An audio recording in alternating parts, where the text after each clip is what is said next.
ଶ୍ରାବଣ ରାତି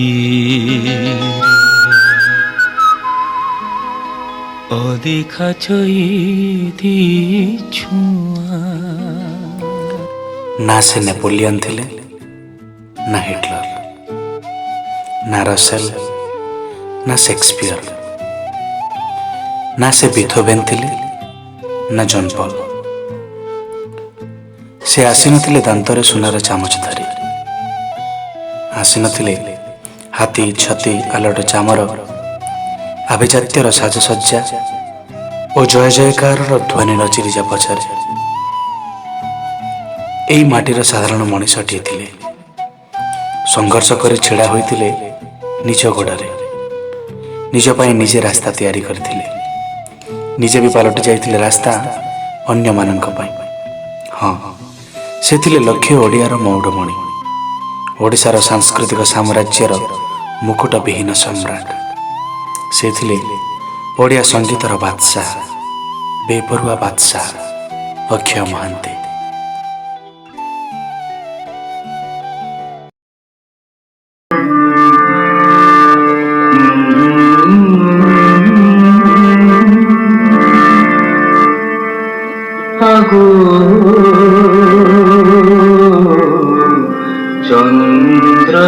চন্দ্রমল্লিকা আগো চন্দ্রমল্লিকা আজি সঞ্জে তুম ঠিকানারে আজি সঞ্জে তুম ঠিকানারে এই প্রথম পথলে লেখা আগো চন্দ্রমল্লিকা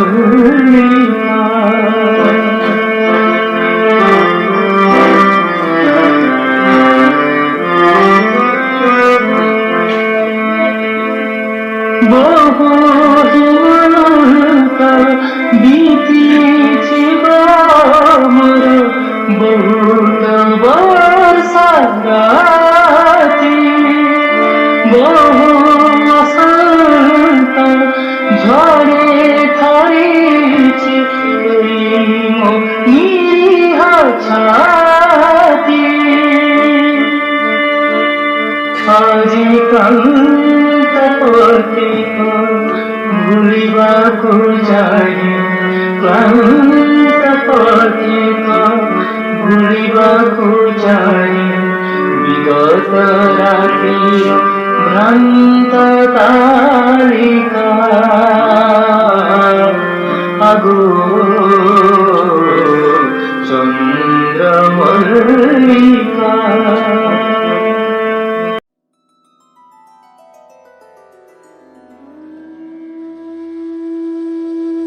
2002 ମସିହା ନଭେମ୍ବର 17,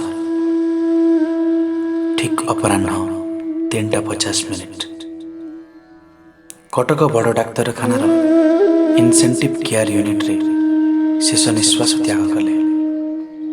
ଆଉ ତାପରେ ଏକ ଅଭାବନୀୟ ଅନୁଭବ, ଆବେଗର ଉଦ୍ଗୀରଣରେ ଫାଟି ପଡ଼ିଲା ବାତାବରଣ। ଖାଲି କଟକ କାନ୍ଦିଲା ନାହିଁ, କାନ୍ଦିଲା ସାରା ଓଡ଼ିଶା। କିଏ ଭାବିଥିଲା ତାଙ୍କ ଅବର୍ତ୍ତମାନରେ ଲକ୍ଷ ଓଡ଼ିଆଙ୍କ ଜନମାନସ ରାଜ୍ୟରେ ଏମିତି ଏକ ଶୂନ୍ୟ ସ୍ଥାନ ସୃଷ୍ଟି ହେବ ବୋଲି।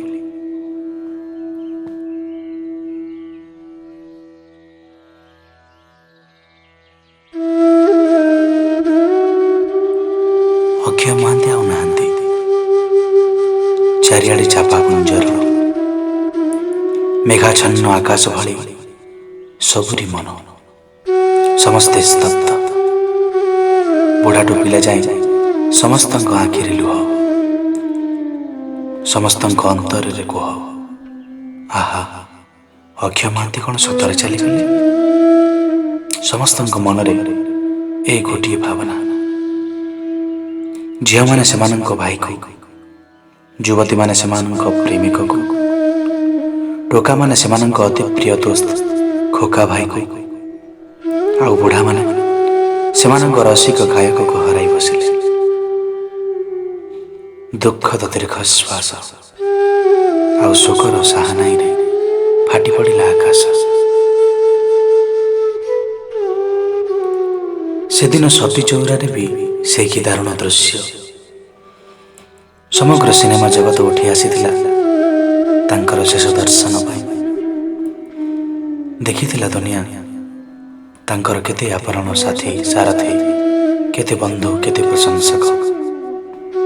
ରାଜ୍ୟ ପ୍ରଶାସନ ଧାଇଁ ଆସିଥିଲା ଶେଷ ସମ୍ମାନ ଦେବା ପାଇଁ ଜାତିର ଏହି ମହାନ ପୁରୁଷଙ୍କୁ। ତୋପଧ୍ୱନି ସହ ରାଷ୍ଟ୍ରୀୟ ସମ୍ମାନ ଦିଆଯିବା ପରେ ତାଙ୍କ ମର ଶରୀରର ଚିତା ଜଳିବା ବେଳେ ଅନାୟାସରେ ଝରି ପଡ଼ୁଥିବା ଲୁହ ସବୁ ଯେମିତି କହୁଥିଲେ, ଅକ୍ଷୟ ମହାନ୍ତି ଅମର ରହେ, ଅକ୍ଷୟ ମହାନ୍ତି ଅମର ରହେ। ବଡ଼ ବେଖାତିର ଓ ବେଶାଳୀ ସ୍ୱଭାବ ଥିଲା ତାଙ୍କର। ଯାହା କହନ୍ତି ଯୁକ୍ତିର ସହ, ଦୃଢ଼ତାର ସହ, ଦରକାର ପଡ଼ିଲେ ପ୍ରମାଣର ସହ। ସତ୍ୟ ଯେତେ ଅପ୍ରିୟ ହେଲେ ବି କହିବାକୁ ପଛାଉନଥିଲେ। ସେଥିପାଇଁ ଅନେକ ସମୟରେ ତାଙ୍କ କଥା ସୃଷ୍ଟି କରୁଥିଲା ଝଡ଼। ତାଙ୍କ ଶବ୍ଦ ସତେବା ଭୂମିକମ୍ପ କି ବୋମା ମାଡ଼ ଟାଣି ନେଉଥିଲା ବିବାଦର ଘେରକୁ। ତଥାପି ସେ ଥିଲେ ଷୋଳପଣ ସଜ୍ଜା ଓ ସଫଳ, ଯାହା ଆମ ପାଇଁ କାହାଣୀ ଓ କିମ୍ବଦନ୍ତୀ।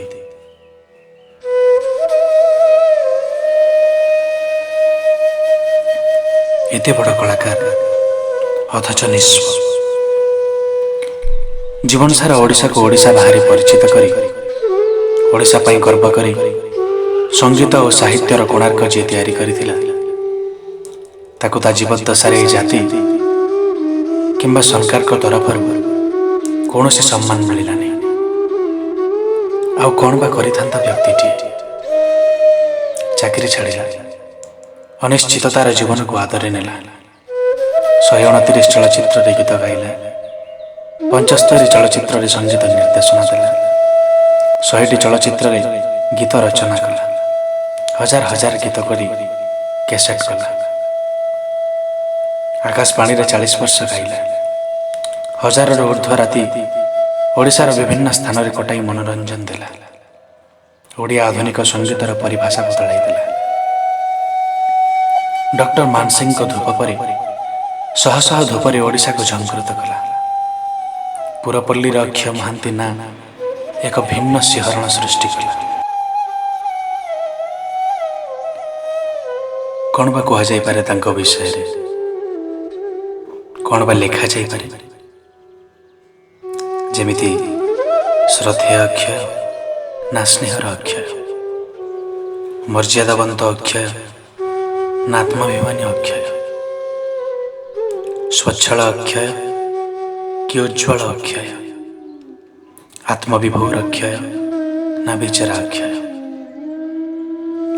ସୁନ୍ଦରୀଙ୍କ ଚଲାପଥରେ ହୃଦୟକୁ ଦୀପଟିଏ କରି ଜାଳି ଦେଇଥିବା ଅକ୍ଷୟ, କି ଆପେ ଦୀପଟିଏ ହୋଇ ଅନେକ ପ୍ରଦୀପରେ ଅଗ୍ନି ସଂଯୋଗ କରୁଥିବାର ଅକ୍ଷୟ। ଅକ୍ଷୟ ତ ଅକ୍ଷୟର ଭଣ୍ଡାର। ତାଙ୍କରି ଭିତରେ ଅନେକ ସ୍ନେହର ଫସଲ, ଅନେକ ଅବୁଝା ଜଙ୍ଗଲ।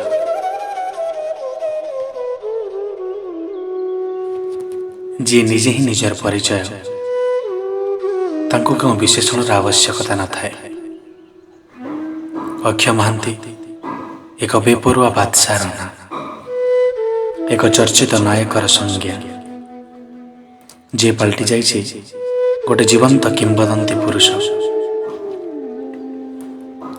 ସେ କଥା କହିଲେ ସୃଷ୍ଟି ହୁଏ ଝଡ଼, ଗୀତ ଗାଇଲେ ଖେଳିଯାଏ ତରଙ୍ଗ, ପ୍ରତିଟି ମାନସ ପଟରେ ଖେଳିଯାଏ କେତେ ରୋମାଞ୍ଚ, କେତେ ଶିହରଣ।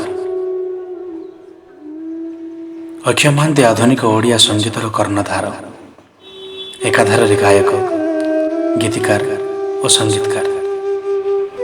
ସେ ବି ଗାଳ୍ପିକ, ଔପନ୍ୟାସିକ, ଅଭିନେତା ଓ ନିର୍ଦ୍ଦେଶକ, ପୁଣି ପ୍ରଯୋଜକ। କ'ଣ ନୁହନ୍ତି ଅକ୍ଷୟ ମହାନ୍ତି? କୁହାଯାଇପାରେ ଜଣେ ସଚେତନ ସ୍ରଷ୍ଟା, ସୃଜନଶୀଳ ସମାଲୋଚକ ଓ ଲକ୍ଷ ଲକ୍ଷ ଖିଆଲି ମନର ମହାନାୟକ। ତାଙ୍କ କଣ୍ଠରେ ଯେମିତି ରହିଛି ଏକ କୁହୁକ, ସେମିତି ତାଙ୍କ ସଙ୍ଗୀତର ସ୍ୱାତନ୍ତ୍ର୍ୟ ରହିଛି। ତାଙ୍କ ଗୀତ ଓ ଗଳ୍ପର ବିକଳ୍ପ ବି ନାହିଁ। ପ୍ରକୃତରେ ତାଙ୍କରି ଭାଷାରେ ଏଯାଏଁ ଆଉ ଗୋଟିଏ ଅକ୍ଷୟ ମହାନ୍ତି ଜନ୍ମ ହୋଇନାହିଁ। ସେ ସଭିଙ୍କଠାରୁ ଭିନ୍ନ, ଅନନ୍ୟ।